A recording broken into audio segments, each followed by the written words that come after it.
आजकल की डेट में जो हमारा यूथ है वो एक बहुत टिपिकल टाइप की प्रॉब्लम से सफ़र कर रहा है, और या फिर जो मैरिड पर्सन है, जो यंग कपल हैं, और मोस्टली ऐसे पेशेंट आते हैं जो कि बहुत कंफ्यूज रहते हैं और बहुत हेजिटेट करके हमसे सवाल पूछते हैं, सर ये लो लिबिडो के लिए क्या करें, यानी सेक्स पावर कम हो रही है, सेक्स ड्राइव कम हो रही है। कहने के लिए बहुत हेजिटेटिंग टॉपिक है, लेकिन बहुत इम्पोर्टेंट टॉपिक है और इसमें मोस्ट ऑफ द लोग बात नहीं करते हैं। तो इसलिए कई बार इसके बारे में भी हमारी एक रिस्पॉन्सिबिलिटी होती है कि सोसाइटी को एक सही इन्फॉर्मेशन देना, कि वो कहीं तांत्रिक ओझा सोखा और बाकी के चक्कर में ना फंस जाए। ठीक, क्योंकि इसको सही से समझना और सही से इम्प्लीमेंटेशन करना बहुत इम्पॉर्टेंट चीज़ है। और जिस तरह से हमारी हैक्टिक लाइफस्टाइल चल रही है उसमें मेजॉरिटी ऑफ द लोग इसे सफ़र करें, सबसे ज़्यादा वो जिम करने वाले बच्चे कर रहे हैं। तो चलिए शुरू करते हैं। सबसे पहले तो जानने की कोशिश करेंगे कि लो लिबिडो होता क्यों है, सेक्स ड्राइव किसी की कम क्यों होती, कौन कौन से फैक्टर उसके लिए रिस्पॉन्सिबल हैं, और अल्टीमेटली इसका सोल्यूशन कैसे करेंगे। इसमें हर एक पार्ट में एक बहुत बड़ा टॉपिक है, सो दैट्स वाई आगे चल के इसको हम कंप्लीट करेंगे एक एक पर्टिकुलर टॉपिक को लेते हुए। बने रहिए हमारे इस यूट्यूब के वीडियो में।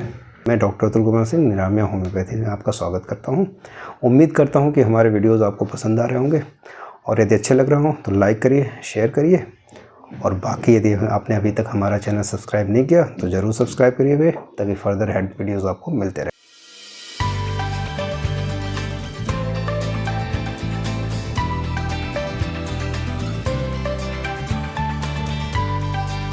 सेक्स ड्राइव को कंट्रोल करने में सबसे बड़े जिस हार्मोन का रोल होता है, खास करके मेल में, उसका नाम टेस्टोस्टेरोन है। तो वो सारी चीज़ें जिसकी वजह से टेस्टोस्टेरोन का लेवल कम हो रहा हो, वो आपकी सेक्स ड्राइव को इन्फ्लुएंस करेगा, यानी कि वो कम करेगा। दूसरे नंबर पे कई मेंटल कंडीशन है जिस कंडीशन में सेक्स ड्राइव कम हो जाती है, जिसमें स्ट्रेस का भी बहुत इंपॉर्टेंट रोल है, डिप्रेशन का है, कुछ मूड डिसऑर्डर्स हैं। इन तरह की चीज़ों में भी सेक्स ड्राइव कम हो जाता है। तीसरी जो सबसे इम्पॉर्टेंट चीज़ आती है वो है ढेर सारी ऐसी ड्रग्स हैं जिन ड्रग्स को लेने की वजह से, यानी कि ढेर सारी ऐसी दवाइयाँ हैं जो नॉर्मल इलनेस में चलती है जिसकी वजह से सेक्स ड्राइव कम होती है, जिसमें बीपी की दवाइयाँ हैं, साइकेट्रिक ड्रग्स होती हैं, और भी ढेर सारी ऐसी दवाइयाँ हैं जिसकी वजह से सेक्स ड्राइव कम होती है। फोर्थ नंबर पे क्रॉनिक इलनेस। यदि किसी आप क्रॉनिक इलनेस से सफ़र कर रहे हैं, कोई पेन चल रहा है बॉडी में, कोई और भी दिक्कत चल रही है, आप बीपी के मरीज़ हैं, आपको डायबिटीज़ हो गया है, आप ओबेसिटी से सफ़र कर रहे हैं, ओबेसिटी को भी हम बीमारी में इंक्लूड करते हैं भाई, तो ये कुछ ऐसी इलनेस है जो आपके सेक्स ड्राइव को कम करती है, इन लिबिडो को घटाती है। सबसे इम्पॉर्टेंट चीज़ जो मैं आपसे बताना चाहूँगा वो, जैसे मैंने पहले बताया वीडियो में, कि ये जो यंगस्टर के बच्चे हैं ना, जो जिम में अपनी पसीना बहाते हैं और बॉडी बिल्ड बहुत अच्छी कर लेते हैं, इसके बावजूद भी इनकी ड्राइव कम होती है। क्यों होती है दोस्त? क्योंकि एक्शन तो होता है लेकिन उसका काउंटर एक्शन नहीं होता है, यानी कि बॉडी नॉर्मल स्टेज में नहीं होती है, और एक्सेसिव एक्सरसाइज जो है वो टेस्टोस्टेरोन के लेवल को घटाती है। तो करेंगे क्या, कि जिम करना छोड़ देंगे आप? नहीं, मॉडरेट एक्सरसाइज जो है वो टेस्टोस्टेरोन के लेवल को बैलेंस करती है और इन्फ्लुएंस भी करती है। और बहुत लेजी हो जाएंगे, मोटे हो जाएंगे, ओबीज हो जाएंगे, तो ड्राइव घट जाएगी। तो ओवरऑल ये सारे ड्रग्स, एनवायरमेंटल कंडीशन, इसके अलावा स्ट्रेस, एंजाइटी, साइकेट्रिक ड्रग ले दे के सारी चीज़ें इन्फ्लुएंस करती हैं आपके टेस्टोस्टेरोन के लेवल। तो इम्पैक्ट जो है इसका पड़ता है।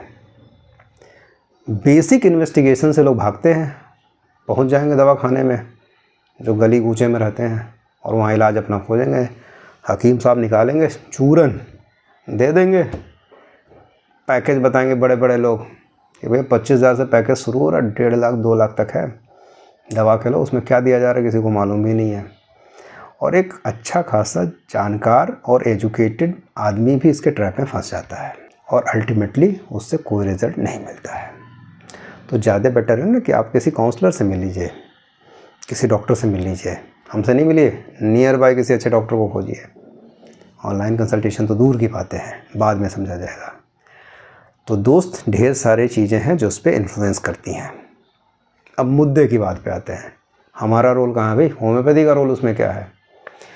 होम्योपैथी की जो भी मेडिसिन आपकी प्रॉपर केस हिस्ट्री के बाद से निकल के आती हैं। यानी कि बार बार मैं एक टर्म यूज़ करता हूँ, लोग कन्फ्यूज, सर ये कॉन्स्टिट्यूशन बेस की होम्योपैथिक दवा क्या है उसको, उसके बारे में एक बार हम अलग से वीडियो आपको दे देंगे कि कॉन्स्टिट्यूशन बेस की होम्योपैथिक दवा क्या है। और टेस्टोस्टेरोन पे एक अलग से मैं वीडियो दूंगा जो कि टेस्टोस्टेरोन के इन्फ्लुएंस का सेक्स ड्राइव पे कैसे होता है उसको कोरिलेट करके बताने का मैं प्रयास करूँगा। कम टू द पॉइंट, वो दवाइयाँ कॉन्स्टिट्यूशन बेस की जो टेस्टोस्टेरोन के लेवल को रेज करती हैं वही किसी आदमी के काम आती हैं। कुछ छोटे छोटे मिथ हैं वो भी समझ लीजिए आप। कोई फ़र्क नहीं पड़ता ड्राइव का, यदि आपका साइज छोटा बड़ा जैसा भी, कोई फ़र्क नहीं पड़ता, नेवर मैटर। लोग कंफ्यूज रहते हैं, लोग डराते हैं आपको, गलत बात है ये। क्योंकि जब आदमी की हाइट छोटी, मीडियम और लंबी हो सकती है, then why not the organ size. ठीक है भाई, come to the point. Homeopathy की वो कौन सी मेडिसिन है? एक होता मेंटली इंपॉर्टेंट होना और एक होता फिजिकली इंपॉर्टेंट होना। हम इसको दो ही ब्रॉड कैटेगरी में बनाते हैं। फिजिकली यदि कोई आदमी इंपॉर्टेंट है तो उसके लिए दो दवाइयाँ, ना वो एग्नस कास्ट में बताता हूँ ना मैं वो डामियाना बताता हूँ जो मेजॉरिटी ऑफ द केसेस में यूज़ होती है। फिज़िकली यदि आप लो लिबिडो फील कर रहे हैं, लेथार्जिक फील कर रहे हैं, बाकी सब चीज़ें आपके साथ पैरेलल में चल रही हैं, तो पहली दवा जो है वो एलियम सटाइवा है। 20 बूंद सुबह दोपहर शाम, आधे कप गुनगुने पानी में। तुरंत असर नहीं दिखेगा भाई, इसका असर दिखेगा कम से कम आपको 30 दिन के इलाज के बाद से। और दूसरी जो दवा है वो विथैनिया सोमनीफेरा है, जिसे आम भाषा में लोग अश्वगंधा कहते हैं।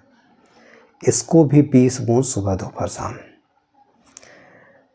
2x आपको मिलेंगे नहीं तो इसको क्यू पोटेंसी मिलेंगे।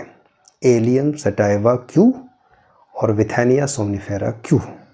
20 बूंद सुबह दोपहर शाम, आधे कप गुनगुने पानी में आफ्टर द मील।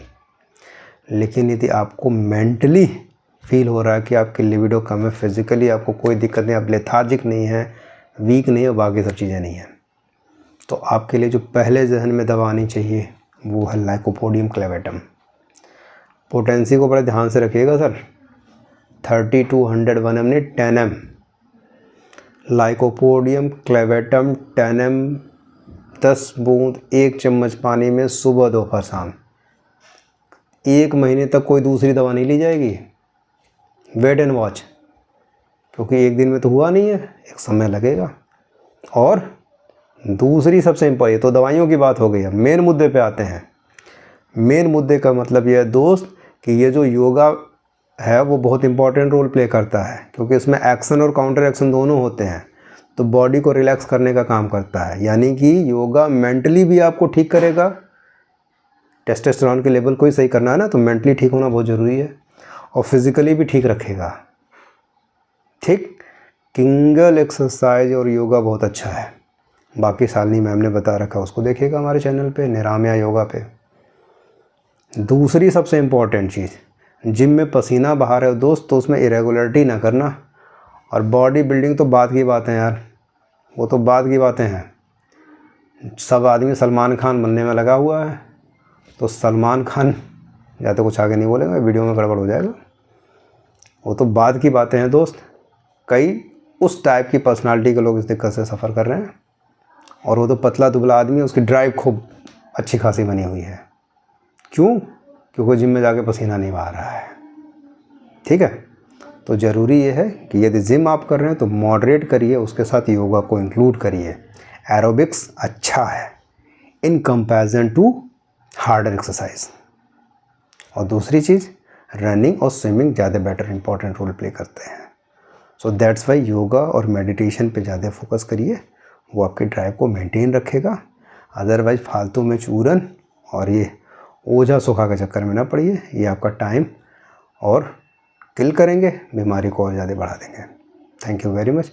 अगले टॉपिक में टेस्टोस्टेरोन के बारे में बात होगी और ड्राइव को और कैसे बढ़ाया जाए उसके बारे में बात होगी। Thank you very much.